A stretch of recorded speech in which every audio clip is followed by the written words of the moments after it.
दोस्तों, हमारी यूपी के योगी सरकार को हमारे राहुल गांधी का डर और स्टूडेंट्स की फिक्र कितना और कैसे है, इस बारे में आज आप इस वीडियो में समझेंगे। आज से ठीक कुछ दिन पहले लखनऊ में एक कावड़ यात्रा गुजर रही थी, जहां पर बच्चों से भरी स्कूल की वैन उस कावड़ यात्रा से गलती से टच हो गई, जिसके बाद कावड़िए इतने गुस्से हो गए कि वो स्कूल से भरी बच्चों की वैन पे हमला कर दिया। मगर यूपी के योगी सरकार ने तो कावड़ियों पे एक्शन लेने की जगह उल्टा स्कूल को ही नोटिस भेज दिया कि आने वाले कुछ वक्त में यूपी के अलग अलग क्षेत्रों में स्कूल बंद रहेंगे। मगर मजे की बात तो ये है कि हमें अभी तक ये नहीं पता कि ये स्कूल किसके लिए बंद किया गया। क्या ये स्कूल बच्चों की सेफ्टी के लिए बंद किया गया या कावड़ यात्रा के अच्छे मूवमेंट के लिए बंद किया गया। और तो और दोस्तों, हमारे योगी सरकार का सिलसिला सिर्फ यही नहीं रुकता, बल्कि हमारे यूपी के योगी सरकार ने तो हमारे मोदी जी को एडवर्टीजमेंट के नाम पे कई गुना पीछे छोड़ दिया। जहां पर हमारे यूपी के योगी सरकार ने पिछले 8 सालों में एडवर्टीजमेंट के नाम पर 2.3 करोड़ का खर्चा हर रोज किया है। और इसमें भी सबसे मजे की बात तो यह है कि पिछले 2017 से लेकर 2020 तक में ऑलमोस्ट 300 से 400 करोड़ रुपए तक का खर्चा हर साल हुआ है।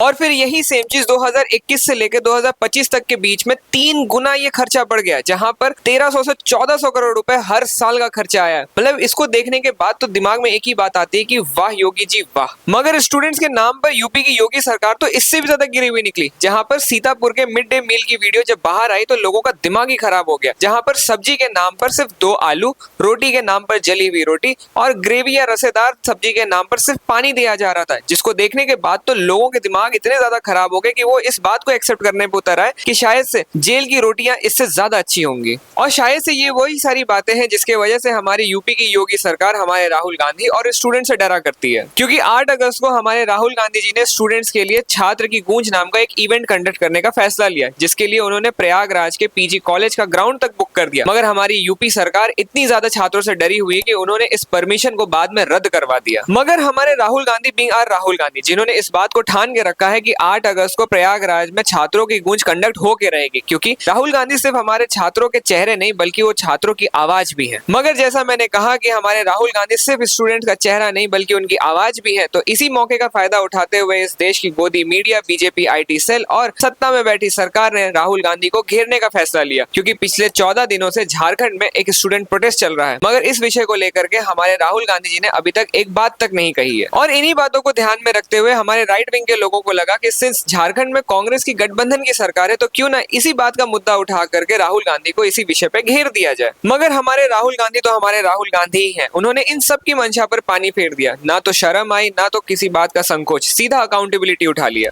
हर सरकार को स्टूडेंट्स की बात सुननी चाहिए और एजुकेशन सिस्टम को बदलने के लिए एक्शन लेना चाहिए, चाहे वो कांग्रेस की सरकार हो, नेशनल सरकार हो या झारखंड की सरकार। मतलब कि ना तो किसी स्टूडेंट की जान गई, ना तो किसी पर गोली चली, ना तो किसी का सिर फटा और ना तो किसी पर FIR हुआ। यहाँ तक कि किसी भी फीमेल स्टूडेंट्स के साथ कुछ गलत तक नहीं हुआ। उल्टा जो कुछ भी हो रहा है उसकी सारी जिम्मेदारी झारखंड की सरकार और खुद राहुल गांधी और कांग्रेस अपने अकाउंटेबिलिटी और रिस्पॉन्सिबिलिटी के फॉर्म में उठाए जा रहे हैं। मगर इसमें भी कुछ नफरती टिड्डे होते हैं, वो जहां पर भी यूनिटी देखते हैं वो वहां पर कूदे चले आते हैं, ताकि वो वहां पर डिफरेंशिएशन, कंपैरिजन और डाइवर्सिफिकेशन के बीज बो सके। और ठीक वैसे ही हालात को झारखंड के प्रोटेस्ट में भी क्रिएट करने की कोशिश की जा रही है कि यहाँ पर मंदिर का लंगर मिलेगा मगर जुनैद की बिरयानी नहीं मिलेगी। यहाँ के प्रोटेस्ट संस्कारी होंगे, ना कि CJP जैसे उग्रवादी। यहाँ पर कोई भी देश के नारे नहीं लगेंगे, क्योंकि ये झारखंड का प्रोटेस्ट है, ना कि जंतर मंतर का प्रोटेस्ट है। और यहाँ पे कोई भी कॉकरोच जनता पार्टी और अभिजीत दीप के अलाउड नहीं होंगे, क्योंकि ये झारखंड का प्रोटेस्ट है और झारखंड के लोग सक्षम है खुद से प्रोटेस्ट करने के। मगर ऐसे लोगों के लिए एक बहुत ही अच्छी कहावत भी है कि अगर वक्त रहते सबक सीख जाते हो तो बहुत अच्छी बात है, वरना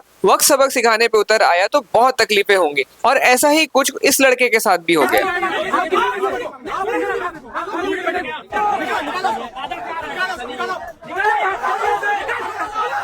और फिर क्या था, जब ये लड़का इन सभी चीजों से चारों तरफ से घिर गया, तो जो एक क्लासिक बीजेपी IT सेल की लैंग्वेज होती है, ये लड़का कुछ वैसे ही जहर भी उगलना शुरू कर दिया। मगर इस देश की जनता काफी समझदार हो चुकी है और वो इन सब चीजों से आगे भी बढ़ चुकी है, क्योंकि ये प्रोटेस्ट स्टूडेंट्स के लिए प्रोटेस्ट है, ना कि इस लड़के के लिए प्रोटेस्ट है। एंड बिकॉज ऑफ दैट ये लड़का ऑटोमेटिकली इररिलेवेंट हो जाता है, जस्ट लाइक आर कंगना, जिसने ठीक से शायद से ही क्लास 12 पास किया होगा, मगर वो बातें स्टूडेंट प्रोटेस्ट को लेकर कुछ ऐसे करती है जैसे उसने स्टूडेंट प्रोटेस्ट को लेकर के PhD कर रखी है। बाकी आप सभी इन सारे इवेंट्स के बारे में क्या सोचते हैं, अपने राय विचार जरूर से कमेंट सेक्शन में बताइएगा। तब तक के लिए हम मिलते हैं अगले वीडियो में।